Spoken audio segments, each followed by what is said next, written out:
My name is Jeff Price, and I'm a member of the Point, and a former deacon, and life group leader. Well, the story of Signal Mountain Church was basically it was a solid church. I knew it growing up in the community. I had friends from high school that went here to this church. It was a very had a lot going on when I was in high school, and like I said, I left Red Bank when my youngest daughter, I think, was 15 or 16, and we lived on Signal Mountain, and we wanted to be part of the community. I guess the worship service had around 80 people versus 200 or 300 people as I remembered growing up, and it had gotten a little bit more mature. There wasn't a lot of children, but my wife and I felt like this is where we needed to be. The Lord, we felt called here for whatever reason. We didn't know why, but we needed to be involved, and that's where we were, and that's where we put our roots, and we got very involved. Even though the church was solid, but it just we had some things missing, and part of that was just people and being able to share the gospel. We had a huge, obviously, campus, and our staffing ratios, as it related to a church the size we were at that time, didn't even make sense. Being on the finance committee, I think every month we were spending probably 15% more than we were bringing in, which is never a good thing.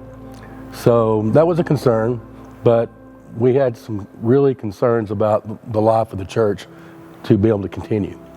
I think we were probably here 6, 7, 8 years, I guess, during that period where we had tried some different things to spur some growth. We had a young pastor and a family that had some really good ideas, but we just couldn't get traction for whatever reason.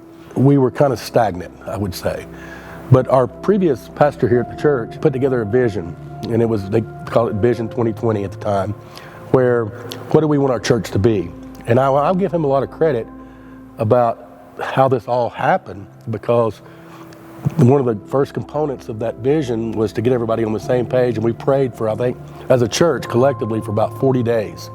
It was very powerful. And then before we did anything, before we started any work, that was the first condition. And then after that, we had different committees trying to work on next steps.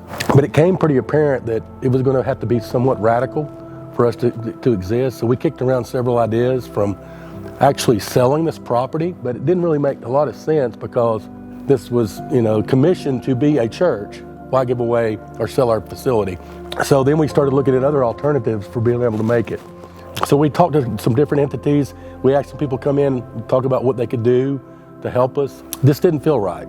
For whatever reason, we prayed about it. And then Bill Harvey at the church actually contacted me and asked if we could sit down and have a meeting with Sam to talk about what Red Bank Baptist could do in conjunction with Signal Mountain Baptist and to create a better future.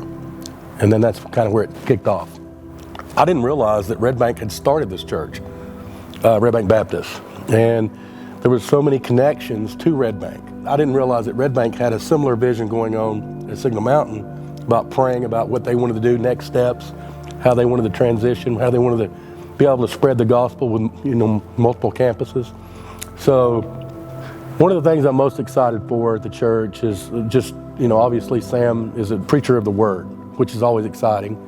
And if we ever don't do that, it's going to be a problem. But the staff that we have brought on board and the people that we brought on board within the organization of the church is exciting, because we're going to be able to reach the mission. We're going to be able to share the gospel. I think there's a lot of things going on. We've got a lot of families moving into this community. I think it's exciting about what the future holds. I think this could be the most powerful influence in this mountain. And right now, Lord knows we need positive truth, not only here on this mountain, but in the world. So I'm excited about that. When we put God first and we get our priorities in order, and we don't try to get ahead of ourselves, great things can happen. And it starts with prayer. And I think that one of the things we have a tendency to do is we have our list of things that we want to do to make happen, and then prayer may be down the list, where prayer should be at the very top. And I think that's what happened through this transition, was we had some of our priorities little bit out of sync.